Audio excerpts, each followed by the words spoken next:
A vitória da situação, um grupo reeleito de novo para mais 3 anos no governo. Não estou falando, da prefeitura de São Paulo, não, eu estou falando do Corinthians. Eu sou a Marília Ruiz e vim aqui neste encontro semanal que a gente tem no canal do YouTube do UOL Sport falar sobre os impactos da eleição do candidato da situação no Esporte Clube Corinthians Paulista. Numa eleição que se desenhava muito disputada, cada candidato tinha ali a sua pesquisa anterior mostrando que ganharia com uma certa folga. Mais uma vez, a situação no Corinthians venceu. O candidato de André Sanches, do Willy Monteiro Alves, venceu com folga, inclusive, a eleição que se desenhava ser uma das mais disputadas da história do Corinthians. Com isso, o grupo Transparência e Renovação fica no poder mais um pouco. Desde 2007, esse grupo, agora com dissidentes, se mantém na administração do clube mais popular de São Paulo, uma torcida de mais de 30 milhões, segundo pesquisas, que foi representada por apenas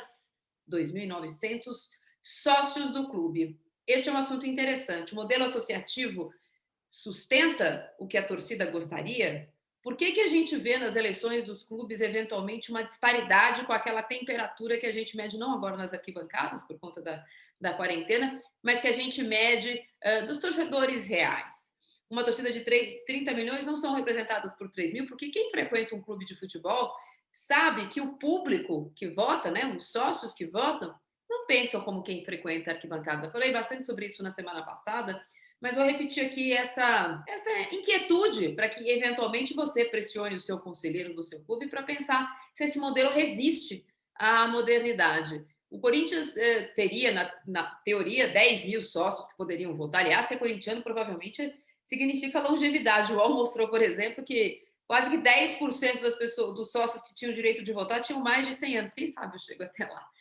Só esses sócios com uma certa frequência no clube, com mensalidades pagas ou já remidos, representam a vontade de uma torcida enorme, de massa, e claramente, desta vez, a torcida não se manifestou. A maior organizada, que normalmente se coloca de um lado ou de outro, né? Dessa vez se manteve neutra para continuar pressionando.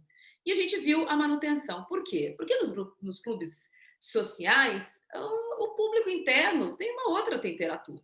Quem frequenta um clube sabe ali que o gueto da piscina, o gueto administrativo, o gueto da bote, o gueto da sueca, dependendo do clube que você frequenta, tem muito peso. E o Andrés é um cara muito bem relacionado dentro do Corinthians, isso é um elogio. Se a administração dele é toda muito contestada nessa última passagem dele, pela quantidade de reforços que foram contratados, pela dívida que aumentou, ainda que ele tenha conseguido, enfim, vender os naming rights, essa novela que durou tanto tempo, quase uma década da história do Corinthians, existiu essa novela do naming rights. É verdade também que, como político do Corinthians, ele ocupa um espaço que a gente ainda tem muito nos clubes brasileiros, que é aquele modelo presidencialista quase personalista.